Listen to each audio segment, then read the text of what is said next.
नमस्कार दोस्तों, मैं इंजीनियर सचिन आपका स्वागत करता हूँ इलेक्ट्रिकल नॉलेज अपने चैनल में। तो देखिए, central power research institute thumbnail में देख रहे होंगे आप। सेंट्रल पावर रिसर्च इंस्टीट्यूट का हाल ही में अभी 1 महीने पहले या फिर 15 दिन पहले आंसर किया आया है। इसके 1 महीने पहले एग्जाम हुआ था। उसका CPRI टेक्नीशियन ग्रेड 1 जो ITI का पेपर था वो 2023 में कैसा आया था, तो फुल पेपर एनालिसिस करेंगे अपन विद आंसर की के साथ। तो सचिन सर के साथ जुड़े रहिए। तब तक इलेक्ट्रिकल नॉलेज को आपने सब्सक्राइब नहीं किया होगा तो इस चैनल को सब्सक्राइब कर दीजिए, और आप नए होंगे तो इस चैनल को सब्सक्राइब करने के बाद जब वीडियो अगर पसंद आए तो चैनल को लाइक कर दीजिए, वीडियो को लाइक कर दीजिए और शेयर कर दीजिए।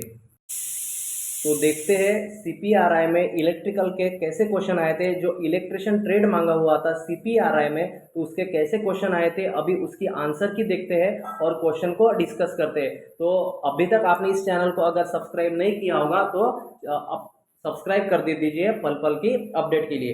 तो देखिए, हाँ, तो ये CPRI की जो एग्ज़ाम हुई थी ना, तो सेंट्रल गवर्नमेंट ने कंडक्ट कराई थी। तो सेंट्रल गवर्नमेंट की वजह से मुझे हिंदी में बोलना पड़ रहा है, नहीं तो फिर मुझे मराठी, हिंदी, इंग्लिश ये तीनों लैंग्वेज आती है। तो मराठी में महाट्रांसको टेक्नीशियन के लिए वीडियो बनाता हूँ। अब यह CPRI की अभी अभी हाल ही में एग्जाम हुआ है, इसका advantage Mahatransco technician, BARC, DF CCIL technician के जो एग्जाम होने वाले आगे में, इसका एडवांटेज आपको 100% मिलेगा। इसमें से कुछ ना कुछ क्वेश्चन रिपीट होने वाले हैं। तो स्टार्ट करते हैं। वीडियो लंबा होगा तो आप 1.5 या 2 टाइम्स की स्पीड करके आप वीडियो को देख सकते हैं। मेरी माने तो आप स्पीड को 1.5 टाइम्स कर दीजिए और वीडियो को देखिएगा। तो स्टार्ट करते हैं। पहला क्वेश्चन देखिए, which of the following act as a good insulator of electricity. Question में पूछा जा रहा है कि इसमें से गुड इंसुलेटर क्या है, क्या है गुड इंसुलेटर। तो देखते हैं। Option A iron, option B silver, option C mica, option D copper. तो गुड इंसुलेटर क्या होता है? So mica, option C mica is a right answer, और आंसर भी वही दिया है विभाग ने। चलो नेक्स्ट क्वेश्चन देखते हैं। तो देखिए, फास्ट करेंगे क्योंकि वीडियो ज़्यादा लंबा हो सकता है। 40 क्वेश्चन है, 40 क्वेश्चन टेक्निकल के आए थे। तो देखते हैं नेक्स्ट क्वेश्चन। देखिए, विद्युत सुरक्षा में, ये देखो ये हिंदी में लिखा हुआ है। अब मुझे भी उतनी हिंदी अच्छे से आती नहीं है, फिर भी एक्सप्लेन करने की कोशिश करता हूँ। विद्युत सुरक्षा में भू संपर्कन किस प्रकार योगदान करता है। मतलब ये क्वेश्चन क्या कहना चाह रहा है, मैंने पहले ही बोल दिया कि मुझे हिंदी आती नहीं है। टेक्निकल जो होता है ना, इंग्लिश ही सही होती है, या ना मराठी अच्छी होती है ना हिंदी अच्छी होती है। तो देखिए, विद्युत सुरक्षा में भू संपर्कन किस प्रकार योगदान करता है।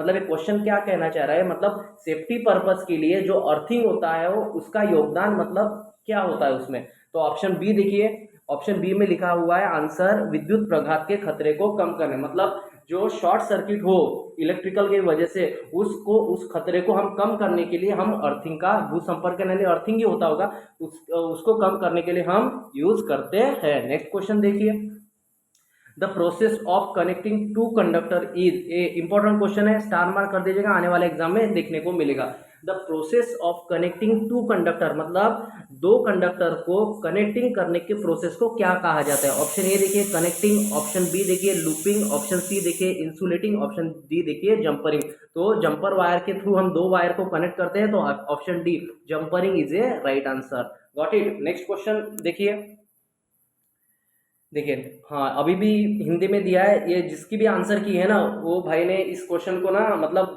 मरा इंग्लिश टू हिंदी में ट्रांसलेट किया हो आंसर, लेकिन आंसर जो भी दिया सही आंसर दिया है। देखो, तो देखिए, निम्नलिखित में से किस उपकरण का उपयोग स्क्रू को निकालने या कसने के लिए किया जाता है। इंपॉर्टेंट क्वेश्चन है, इजी क्वेश्चन है। तो ऑप्शन देखिए, टेस्टर, स्क्रू ड्राइवर, प्लायर और रेंच। तो किसका यूज करते हैं अपन स्क्रू को निकालने या कसने के लिए? तो screwdriver, B will be your right answer. Next question देखिए,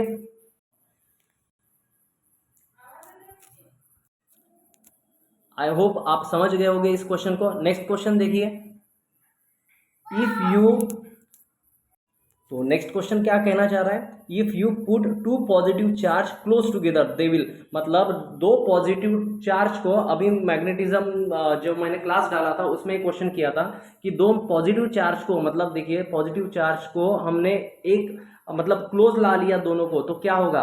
दो देखिए, अगर पॉजिटिव निगेटिव को हमने क्लोज ला लिया तो उसमें अट्रैक्शन होता है। अगर पॉजिटिव पॉजिटिव या निगेटिव निगेटिव को क्लोज लाएंगे तो उसमें क्या होगा, रिपल्शन होगा। So B will be your right answer. Next question देखिए, ये सभी CPRI के क्वेश्चन है।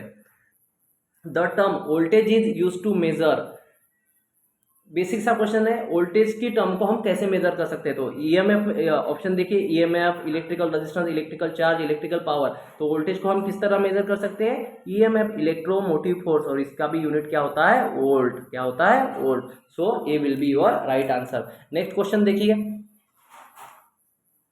विच of the following sentence is incorrect about LED. Important question है, मैं सारी चीजें आपको एक्सप्लेन करूंगा। इनकरेक्ट क्वेश्चन पूछा है एलईडी के बारे में, तो देखिए क्या होता है, एलईडी से लॉन्गर लाइफ, हमें इनकरेक्ट पूछा है, क्वेश्चन को ध्यान से पढ़िए, इनकरेक्ट पूछा है। तो LED have longer life time, मतलब एलईडी का ज्यादा लाइफ टाइम होता है as compare to fluorescent tube से, तो एकदम सही लिखा हुआ है। ऑप्शन बी देखिए, the full form of LED is light emitting duct, ये भी सही है। ऑप्शन सी देखिए, LED consume more electricity than fluorescent, मतलब एलईडी जो लैंप होता है ना, उसमें ज्यादा इलेक्ट्रिसिटी कंज्यूम होती है ना, वो फ्लोरोसेंट ट्यूब से एलईडी में सबसे कम इलेक्ट्रिसिटी कंज्यूम होती है, तो ये गलत है। ऑप्शन डी देख लेते हैं, LED are variable in many colour, हाँ green colour, red colour, variable colour में हमें एलईडी मिलता है। सो ऑप्शन सी ये गलत है। So option C will be your right answer. Next question देखिए, whenever the transistor is used in the cutoff or saturation state it mainly act as, देखिए transistor, देखिए फॉरवर्ड बायस और reverse bias, इसमें दो condition होती है। अब transistor के कंडीशन में या फिर एमीटर बेस या कलेक्टर बेस, दो कंडीशन होते हैं। अगर forward forward reverse, reverse forward और रिवर्स रिवर्स, ये चारों कंडीशन होती है। इसमें पूछा है कि कट ऑफ और सैचुरेशन में, सैचुरेशन रीजन में ट्रांजिस्टर किस तरह का काम करता है। तो कट ऑफ और सैचुरेशन रीजन में वो करता है एक्ट एज ए स्विच की तरह। तो ये भी बताते हैं, सैचुरेशन में वो ऑन स्विच की तरह काम करता है और कट ऑफ रीजन में ऑफ स्विच की तरह काम करता है। तो ये इंपॉर्टेंट क्वेश्चन है, ध्यान रखिएगा। नेक्स्ट क्वेश्चन देखते हैं, while lying the electrical wire which of the following equipment will be used। Question क्या कहना चाह रहा है, मैं आपको समझाता हूँ हिंदी में।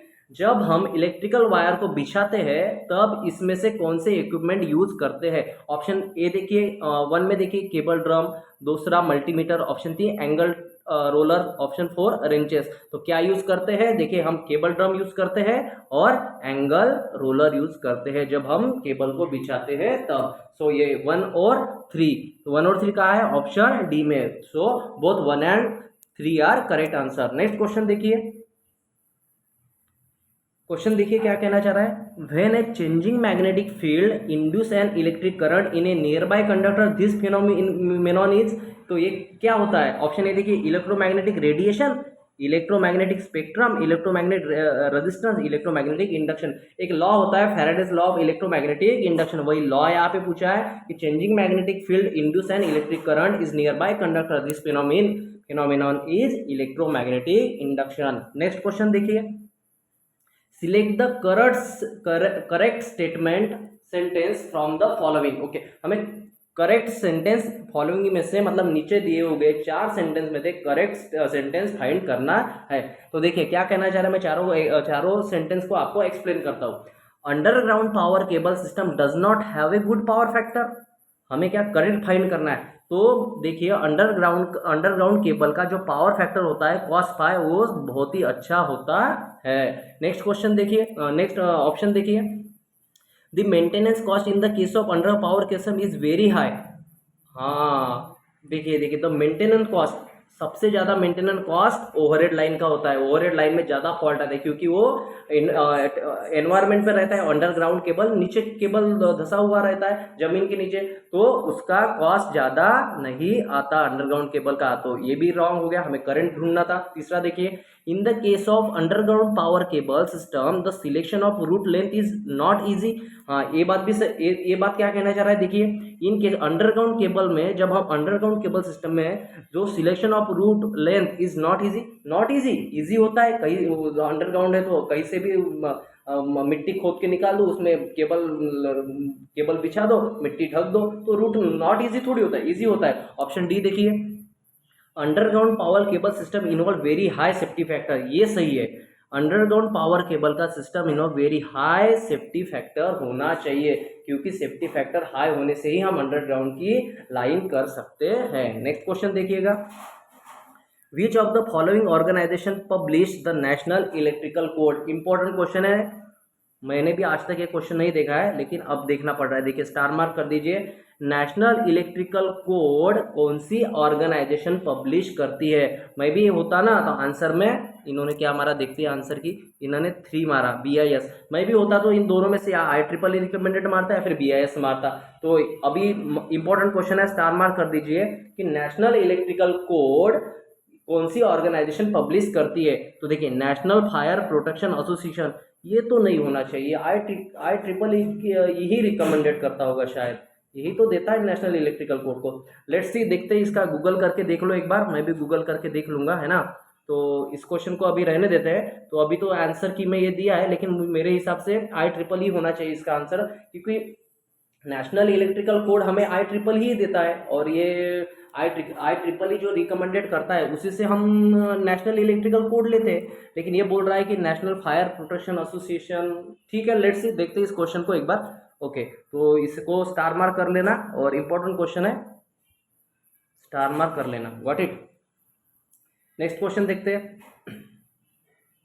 If the resistance in a circuit remain constant and the voltage across it is double, what happen to the current? Oh important question, Ohm's law तो पढ़े होगे, तो लगा दो। क्या बोल रहा है? V is equal to I into R। अब बोल क्या रहा है? If the resistance circuit remain constant, इसे constant रख देते constant, ना बढ़ाना है ना घटाना है। voltage across its double, resistance in the circuit remain constant and voltage across it is double, what happen to the current? लगा दो। V is equal to I into R. Okay, I is equal to V by R. अब बोल क्या रहा है? इसे constant रखना है, वोल्टेज बढ़ा दिया तो करंट को भी डबल करना पड़ेगा, so answer double. Easy question था। नेक्स्ट क्वेश्चन देखते हैं।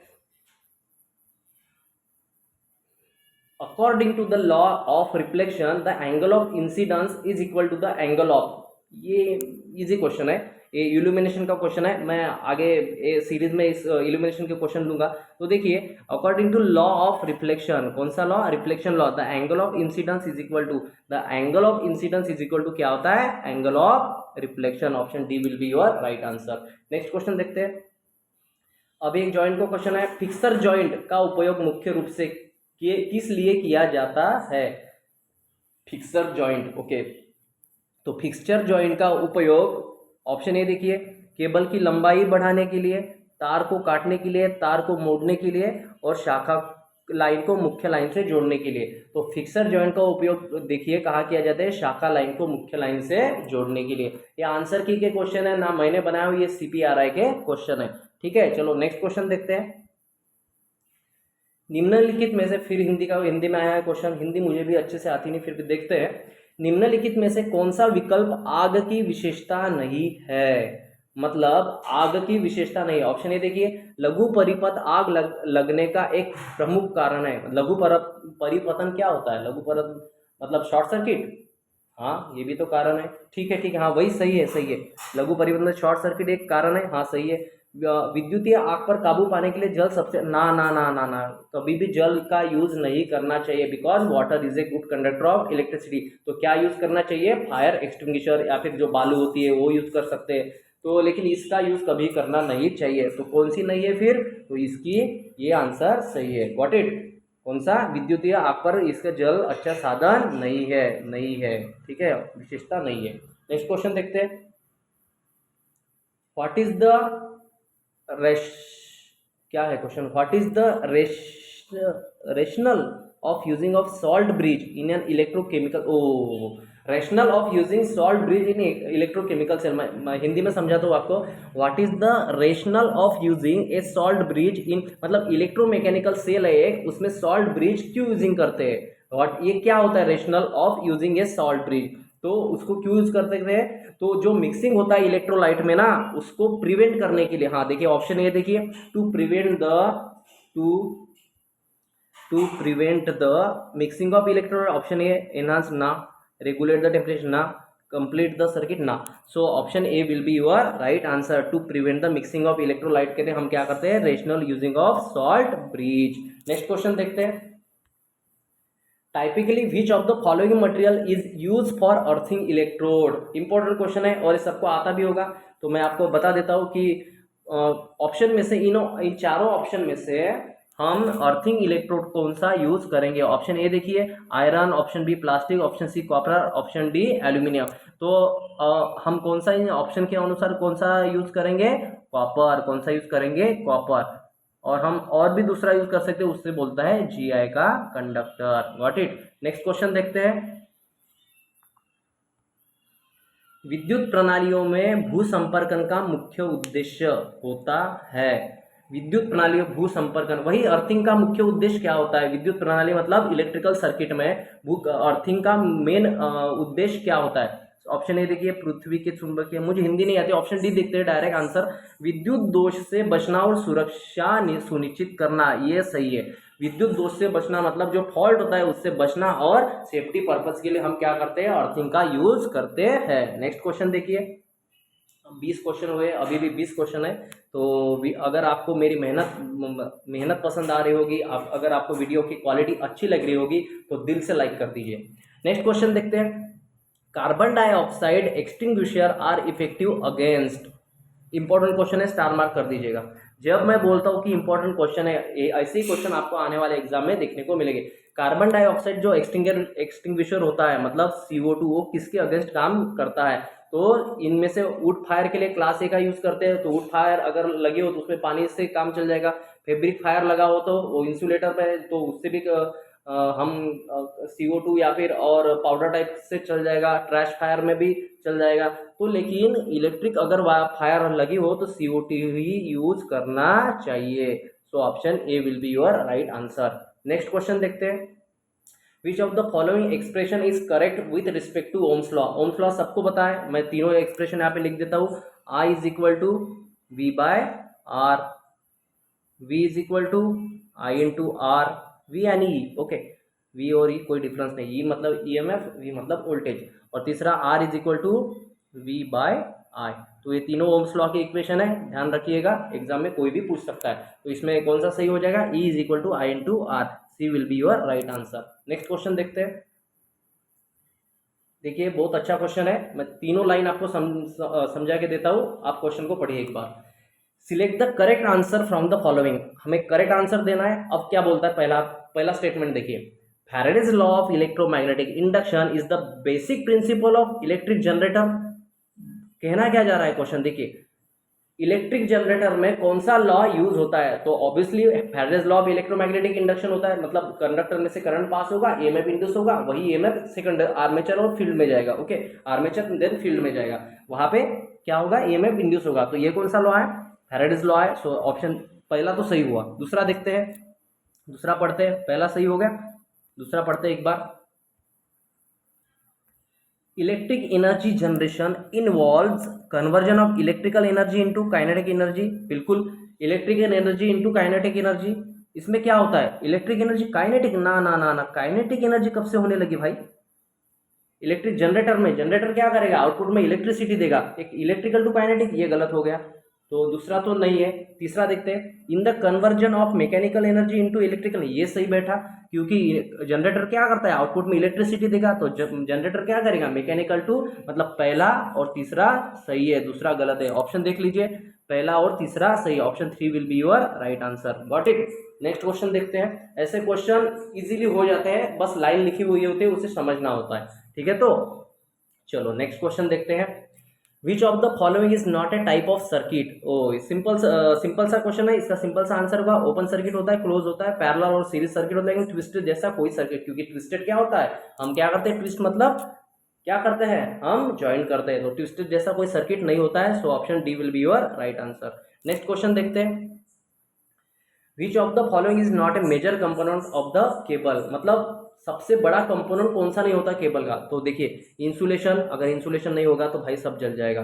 कंडक्टर होना चाहिए और प्रोटेक्टिव जैकेट भी होना चाहिए, लेकिन कनेक्टर नहीं भी रहा तो चल जाएगा। तो ये मेजर कंपोनेंट नहीं है, कौन सा? Connector. So A will be your right answer. Next question देखते हैं। The BIS mark on electrical tools and machinery indicate compliance with type of the standard. तो ये थोड़ा अच्छा लेवल का क्वेश्चन हो गया, तो एक बार आप इसे देख लीजिएगा। BIS मार्क से पूछा है, मैं भी उतना BIS मार्क नहीं पढ़ा हूँ, लेकिन क्वेश्चन के हिसाब से देखिए, eco friendly national quality standard होता है, इंडस्ट्रियल स्पेसिफिक और क्या होता है, इंटरनेशनल सेफ्टी। तो BIS mark on electrical tools और मशीनरी इंडिकेट क्या करता है, तो क्या करता है, नेशनल क्वालिटी स्टैंडर्ड। क्या करता है, नेशनल क्वालिटी स्टैंडर्ड। ये ध्यान रखिएगा, इंपॉर्टेंट क्वेश्चन है। ओके, नेक्स्ट क्वेश्चन देखते हैं। Normally an electric generator work on the basis of, ये सिंपल क्वेश्चन है, इलेक्ट्रिकल जनरेटर कौन से प्रिंसिपल पे वर्क करता है, electromagnetic induction. So option B will be your right answer. अभी मैंने बताया था आपको कि इलेक्ट्रिकल जनरेटर किस पे वर्क करता है, electromagnetic, Faraday's law of electromagnetic induction पे वर्क करता है। वो क्या करता है, मैकेनिकल एनर्जी को इलेक्ट्रिकल एनर्जी में कन्वर्ट करता है। ओके, और इलेक्ट्रिकल जनरेटर इसमें कौन सा रूल लगेगा, फ्लेमिंग राइट हैंड रूल लगेगा, और मोटर में कौन सा लगेगा, Fleming left hand rule. Motor बोले तो फ्लेमिंग लेफ्ट हैंड रूल, और जनरेटर बोले तो Fleming right hand rule. Got it. Next question देखते हैं। The process of depositing a layer of metal on another material by passing an electric current is called। Simple और important question है, star mark कर दीजिएगा। अगर मैं बोल रहा हूँ ना स्टार मार्क करना है तो करना है। बोल रहा क्या है, अगर एक मेटल लिया आपने और उसके ऊपर हम प्रोसेस कर रहे हैं कुछ डिपॉजिट करने का, और उसमें से क्या जा रहा है, अनादर मटेरियल में करंट पास हो रहा है, तो उसको क्या बोलेंगे, तो उसको बोलेंगे, ऑप्शन ए देखिए, electrolysis, option B electrodynamic, option C electromagnetism, option D electroplating. तो हम मेटल के लेयर के ऊपर हम कुछ डिपॉजिट कर रहे हैं, तो उसको बोला जाता है electroplating. Option D will be your right answer. Next question देखिए। ये जो हमारा भाई है ना, जिसकी भी आंसर की है ये, इसने बहुत से टेक्निकल में आंसर सही लगाए है। इनका ना टेक्निकल बहुत ही अच्छा खासा सही रहा होगा। चलो देखते हैं नेक्स्ट क्वेश्चन। देखिए फिर से हिंदी में आ गया। हिंदी में आया, देखते हैं। इलेक्ट्रिसिटी शब्द की उत्पत्ति के संबंध में निम्नलिखित में से कौन से कथन सत्य नहीं है। अगर ये नहीं है और हाँ में क्वेश्चन आया, थोड़ी गड़बड़ हो जाती है, लेकिन गड़बड़ नहीं करना है, पढ़ने से हो जाएगा, पढ़ने से इजीली हो जाएगा। देखो क्या बोल रहा है, अब मैं बताता हूँ। इलेक्ट्रिसिटी जो जो वर्ड्स है ना, उसमें कौन सा कथन सत्य नहीं है, तो इलेक्ट्रिसिटी ये तो लैटिन, हाँ बस यही तो आंसर है, लैटिन नहीं तो वर्ड्स है। इलेक्ट्रिसिटी ये कौन सा वर्ड्स है, लैटिन वर्ड्स है, तो ये सही बैठा। दूसरा देखते हैं, इलेक्ट्रिसिटी ये बेंजामिन फ्रैंकलिन को जाता है, तो ये तो मुझे भी उसका कुछ आइडिया नहीं है, लेकिन इलेक्ट्रिसिटी तो बेंजामिन फ्रैंकलिन तो इलेक्ट्रिसिटी से दूर दूर तक रिश्ता नहीं है, तो ये नहीं होगा, तो ये नहीं होगा। तीसरा देखिए, इसे यांत्रिक से विद्युत, ये भी तो नहीं है। इलेक्ट्रिसिटी, अरे वो इलेक्ट्रिसिटी लास्ट में मिलता है ना, वो इलेक्ट्रिसिटी यांत्रिक से विद्युत थोड़ी ना बनेगा। इलेक्ट्रिसिटी का वर्ड्स का क्या होता है, तो केवल वन, तो ये तो सही बैठेगा कि इलेक्ट्रिसिटी ये लैटिन शब्द है और केवल वन ये है। This is a right answer. Got it. Next question देखते हैं। ये 30 क्वेश्चन है, इसके बाद 10 क्वेश्चन है, तो देखते हैं। Megger is use to measure, important question है, मार्क कर लीजिएगा। Megger is use to measure the, तो मेजर क्या करता है, मेगर का रेजिस्टेंस कभी भी 1 मेगा ओम से ज़्यादा होना चाहिए। पहला पॉइंट, इसके ऊपर क्वेश्चन पूछा जाएगा, 1 मेगा ओम से ज़्यादा होना चाहिए। अब क्या मेजर करता है, leakage in wire and earth resistance, वो अर्थ रेजिस्टेंस मेजर करता है। तो इंपॉर्टेंट क्वेश्चन है, देख लीजिएगा।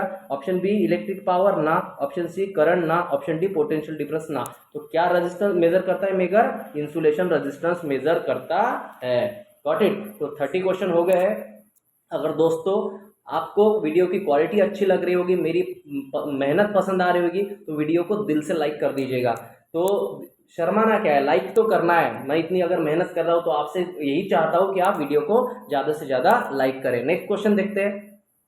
31, whenever there is no external voltage applied then what happen at the pn junction। मतलब एक क्वेश्चन क्या कहना चाह रहा है, मतलब आपने कोई भी एक्सटर्नल वोल्टेज अप्लाइड नहीं किया, तो पीएन जंक्शन का जो पोटेंशियल बैरियर, और पीएन जंक्शन में जो पोटेंशियल बैरियर क्रिएट होता है उसके ऊपर क्या होगा, पीएन जंक्शन में क्या होगा। आपने कोई भी मतलब जो डिप्लेशन रीजन बनता है, होता है पीएन जंक्शन में, कोई भी एक्सटर्नल वोल्टेज अप्लाई न करने से क्या होगा।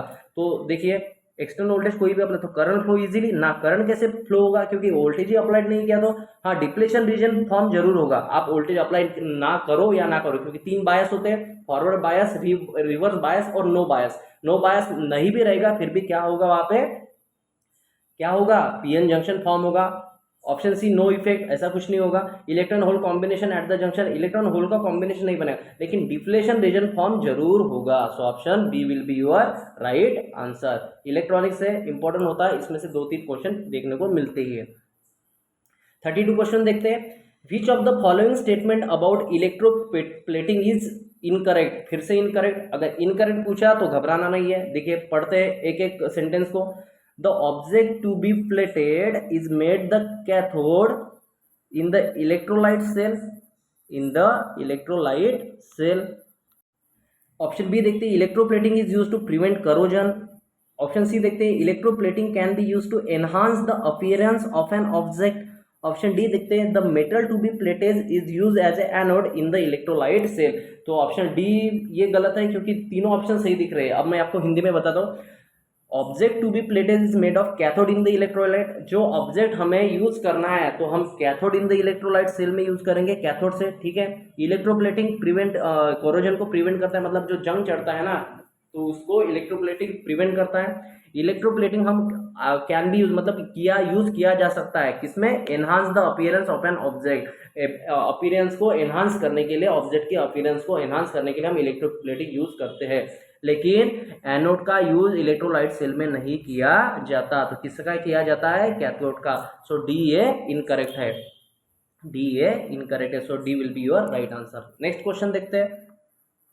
Whenever the current is increased, the strength of the magnetic field around a wire will, simple question है, मतलब वो कहना क्या चाह रहा है, अगर ये एक वायर है और वायर में हम करंट पास होने के बाद उसमें क्या होगा, मैग्नेटिक फील्ड आएगी।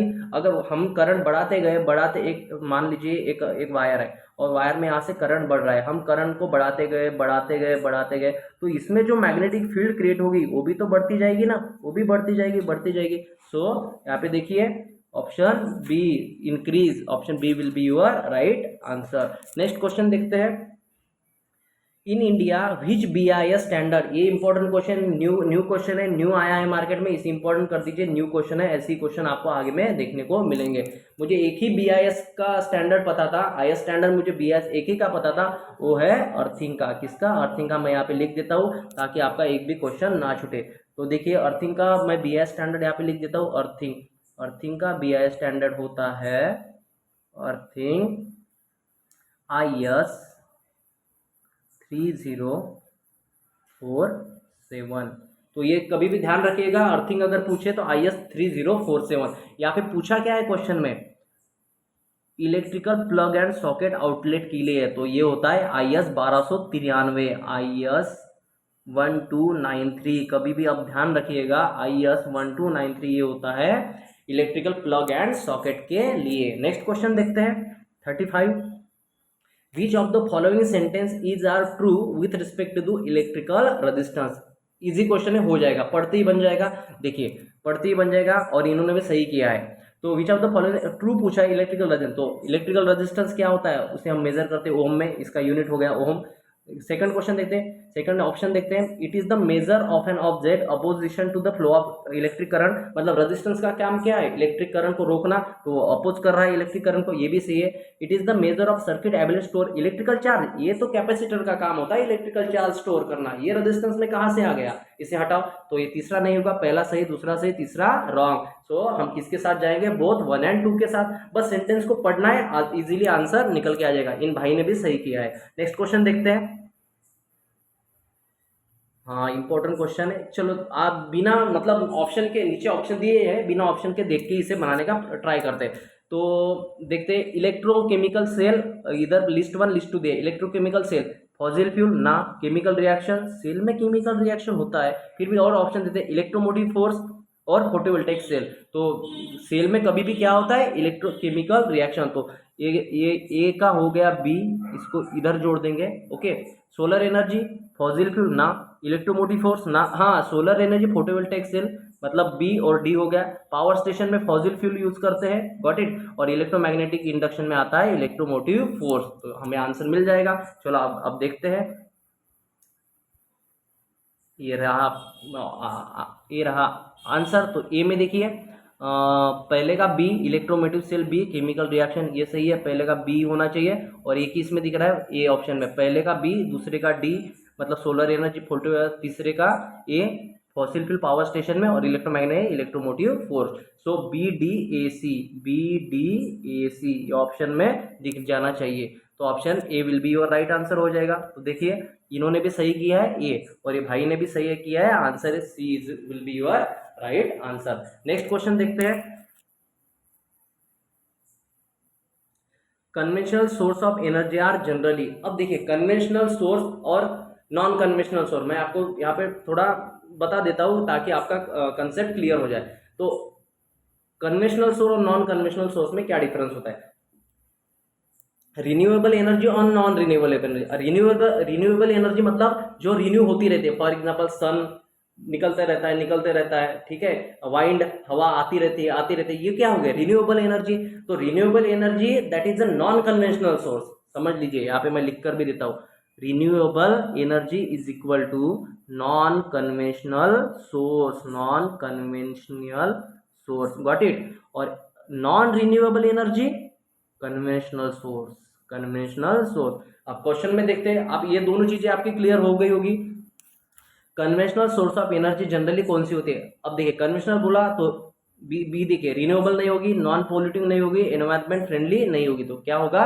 एग्जॉस्टिबल। मतलब कन्वेंशनल सोर्स क्या होता है? एग्जॉस्ट होते रहता है। So option A will be your exhaust, मतलब निकलते रहता है। ओके, वो मतलब जैसे जैसे सूरज हो गया हर दिन निकलेगा, वैसे कन्वेंशनल सोर्स में निकलेगा, जैसे पेट्रोल हो गया होगा ना, तो वो एग्जॉस्ट होते रहता है। मतलब कन्वेंशनल सोर्स जो खत्म होने वाली चीजें उन्हें कहा जाता है, जैसे पेट्रोल खत्म होने वाला है तो खत्म होकर रहेगा, जैसे डीजल, केरोसिन, ये कन्वेंशनल सोर्स में आते हैं, मतलब एग्जॉस्टिबल होते हैं। एग्जॉस्ट मतलब खत्म होने वाली चीजें जो एक बार हमने यूज करने के बाद उसका दोबारा यूज होगा नहीं, वो आते हैं कन्वेंशनल सोर्स में। Got it. नेक्स्ट क्वेश्चन देखते हैं 38।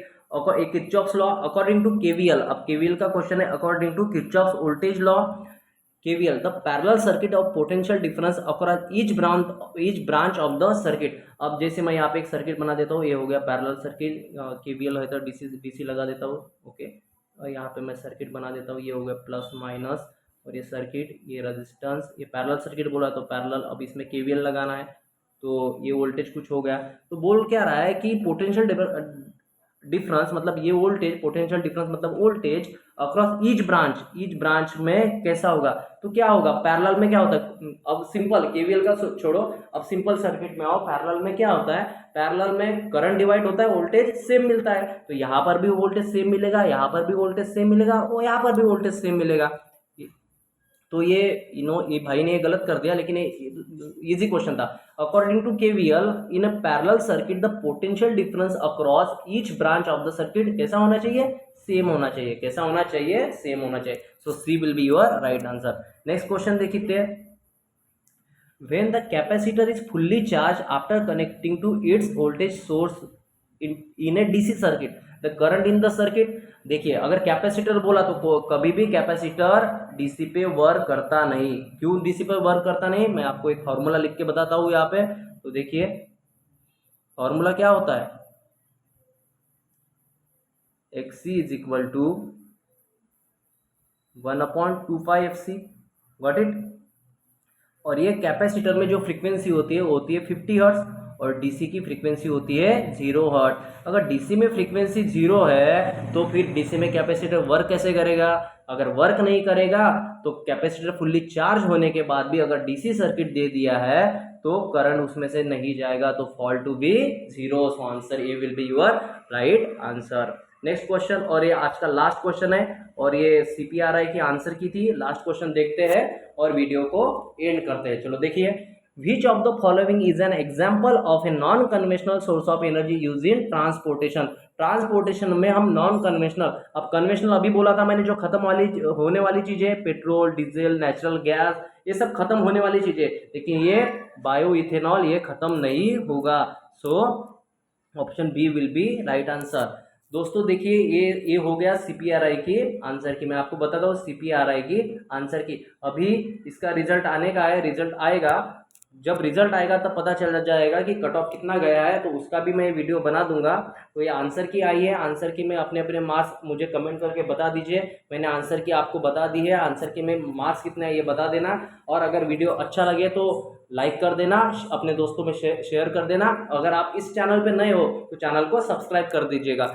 मिलते हैं बाकी पल पल के अपडेट के लिए, आप इसे सब्सक्राइब कर दीजिए। मिलते हैं अगले वीडियो में, तब तक के लिए बाय।